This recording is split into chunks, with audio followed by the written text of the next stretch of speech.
Assalamualaikum dan salam sejahtera. Kita ke berita utama. Tindakan seorang remaja mencuri tabung masjid dikenal pasti bertujuan bagi mendapatkan wang membeli bekalan dadah, bukan untuk membeli ubat datuknya. Perkara itu disahkan Ketua Polis Daerah Sungai Buloh, Superintenden Syafaatun Abu Bakar. Siasatan awal mendapati remaja berusia 19 tahun itu mencuri tabung untuk beli dadah, bukannya beli ubat atuknya seperti dakwaan yang tular di media sosial.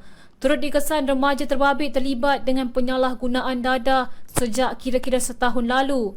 Pada Khamis, remaja yang videonya tular dalam media sosial kerana dimandikan seperti jenazah akibat cuba mencuri tabung masjid dipenjara 10 hari dan didenda RM4,000. Magistrate Ni Muhammad Fazli Muhammad Azlan menjatuhkan hukuman itu terhadap Daniel Iskandar, 19 tahun selepas tertuduh mengaku bersalah atas pertuduhan yang disabitkan ke atasnya.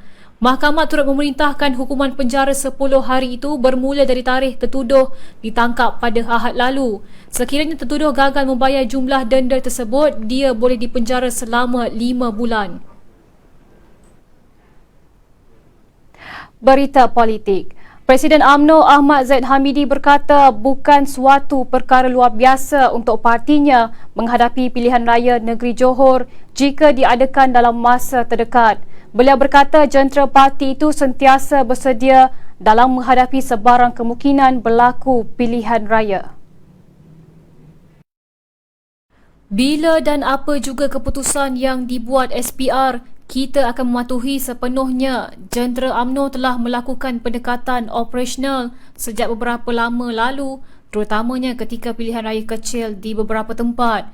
Untuk PRN, ini bukan sesuatu berada dalam keluarbiasaan sekiranya PRN Johor itu diarahkan. Zahid berkata rakyat sudah tentu mahu keputusan UMNO lebih baik daripada pilihan raya umum ke-14 dan PRN. Pada 10 Januari lalu, Menteri Besar Johor Hasni Mohamad seperti tidak menafikan kabar angin mendakwa PRN di negeri berkenaan akan dilaksanakan dalam masa terdekat. Sebaliknya, kelihatan terbuka selain memaklumkan perlu memantau dan melihat keadaan semasa. Ahli Dewan Undangan Negeri Benut itu turut mengakui kerajaan negeri tidak suka istilah satu merujuk kepada kelebihan satu kerusi di Dewan Undangan Negeri. Berita jenayah. Seorang lelaki tempatan dan wanita warga Vietnam dipercayai terlibat kegiatan pengedaran dadah ditahan dalam operasi di Bandaraya Johor Bahru semalam.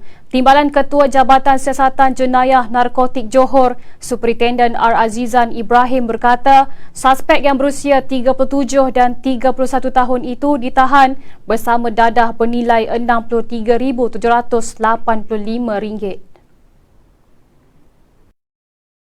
Dalam serbuan tersebut, polis turut merampas pelbagai jenis dadah termasuk 89.7 gram syabu, 64.9 gram ketamin, 623 gram serbuk ekstasi, 337 biji pil Eramin 5, 304 biji pil ekstasi dan 26 biji pil yaba.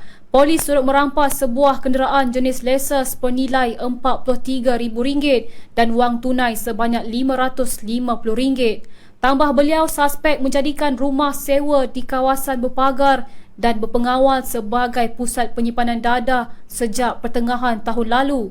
Saringan yuri mendapati kedua-dua suspek positif dadah jenis metafetamin dan amfetamin, manakala semakan mendapati suspek lelaki mempunyai rekod jenayah lampau. Suspek direman sehingga 19 Januari ini dan kes disiasat mengikut Seksyen 39B Akta Dadah Berbahaya 1952. Beralih ke dunia, penumpang dari lebih 150 negara tidak akan dibenarkan transit di lapangan terbang antarabangsa Hong Kong bermula Ahad ini selama sebulan.